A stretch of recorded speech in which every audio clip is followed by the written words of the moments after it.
The Morgellons problem is a syndrome, a disease that has specific things in common with all parties that are developing these symptoms.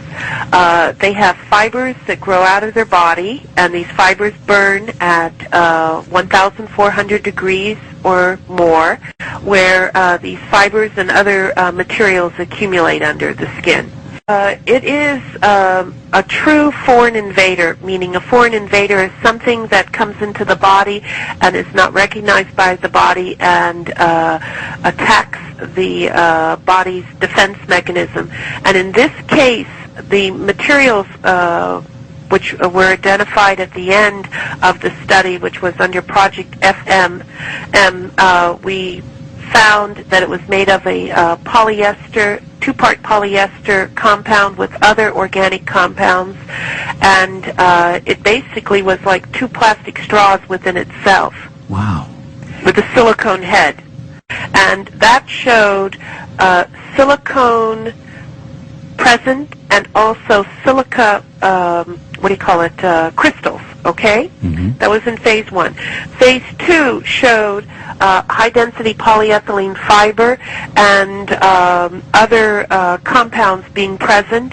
And then phase 3, which was the combination of approximately 24 samples that were sent from around the world, and also the comparison to a chemtrail sample that was sent to us from Texas. Wow. And two of my patients that, and Dr. Spencer's patients that had Morgellons, and that showed that it matched to the chemtrail sample that was in Texas versus these other two people. One lived in Signal Hill and the other one lived in Long Beach. So we're showing something that we learned from the website. These are fibers that came from a chemtrail sample. Now, how did that come to you? What did it look like when you saw it just with the naked eye?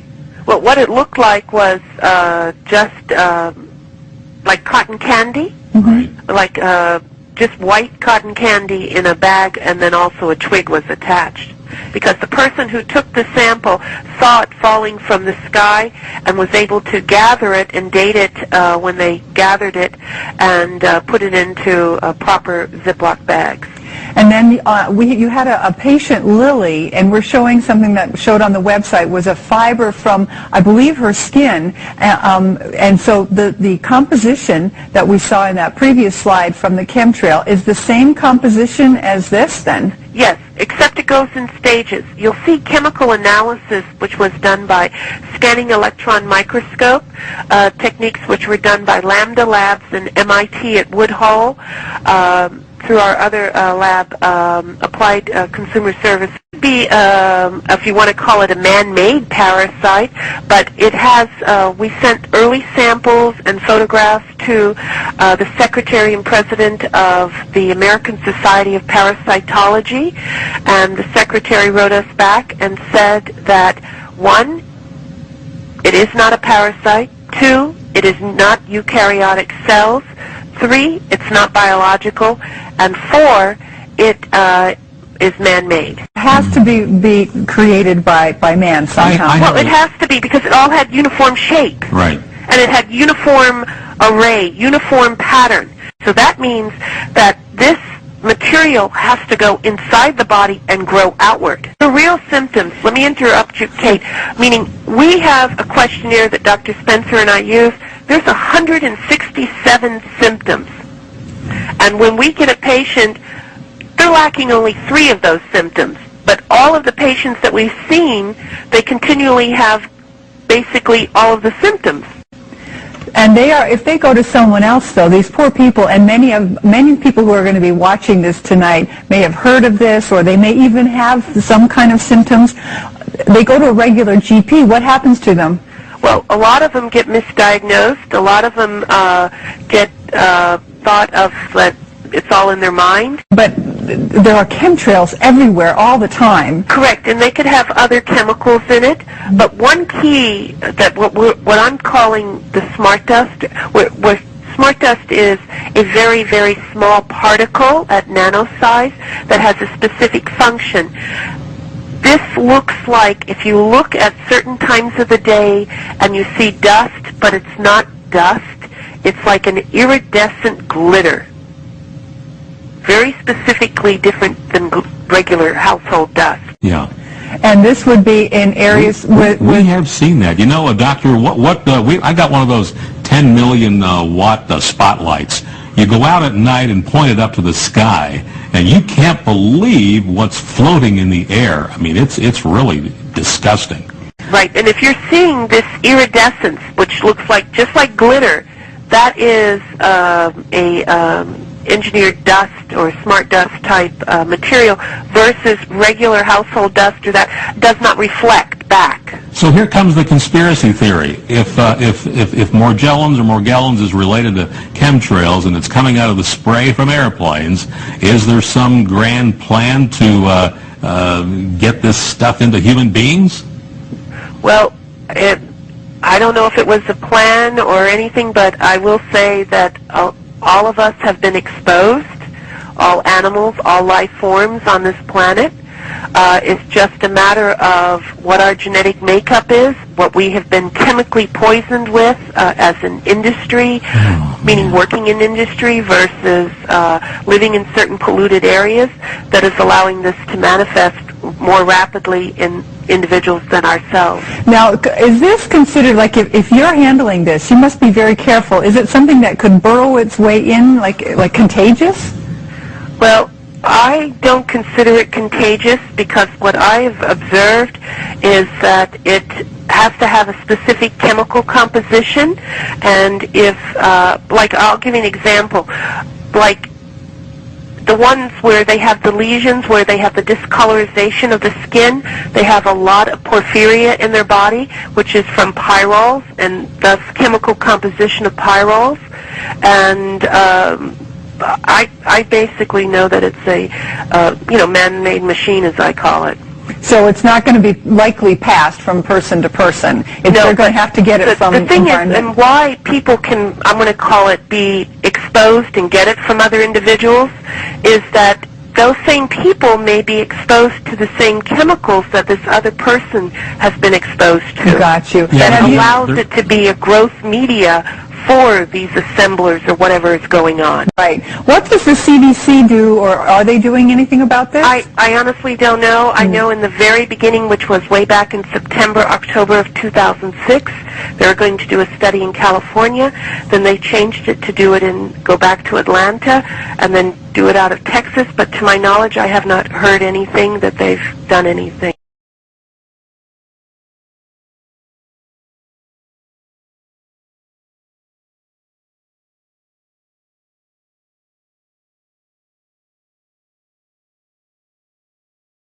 Doctor, how many people, it's okay, how many people are you estimating have this affliction just in the United States? Early on, when the end of the statistics at the first of the year were over 60,000 in the United States, 100,000 worldwide, with an expansion rate of 1,000 a day globally.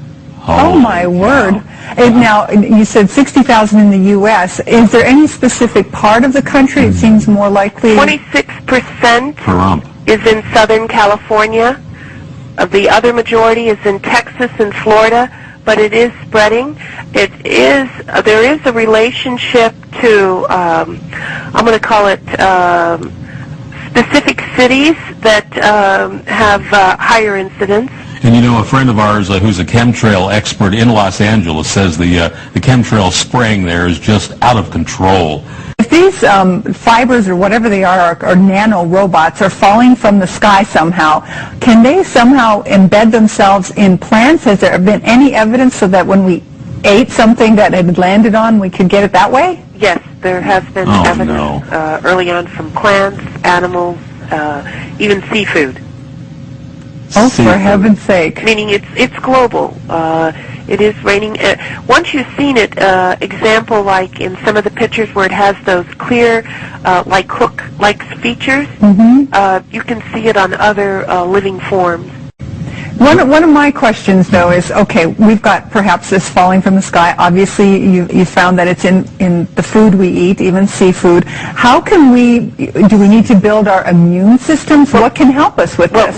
This particular thing that we found is that it never stimulated the immune system. So in the very beginning, it's like if it doesn't stimulate the immune system because it's so small, the immune system can't send out the white blood cells in the soldiers to fight it. Okay? Gotcha.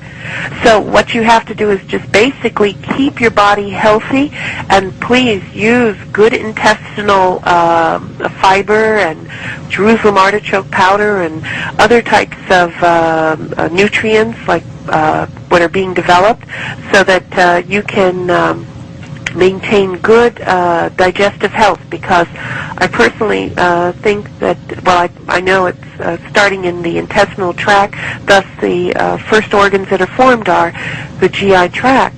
Perfect. Doctor, we need to say goodnight to you. Thank you. Thank you very much for having me on. What Good an night. incredible bunch of When you get news, will you please let us know, and we'll get you back on the show? Yes, because we are working on countermeasures, and there is hope definitely out there. Okay? Thank you. Thank you. Thank Good you night. very much. Unbelievable. I knew there was a connection between chemtrails and this Morgellons, and finally a leading environmental toxicologist has proven it. Good night, everybody, and remember, the truth is out there.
Black, red, and blue fibers lurking under the skin.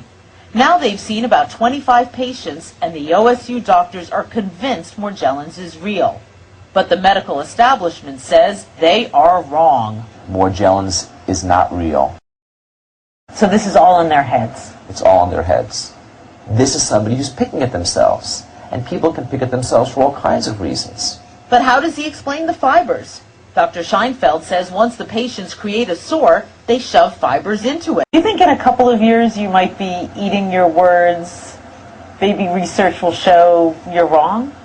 In this case, I don't think so.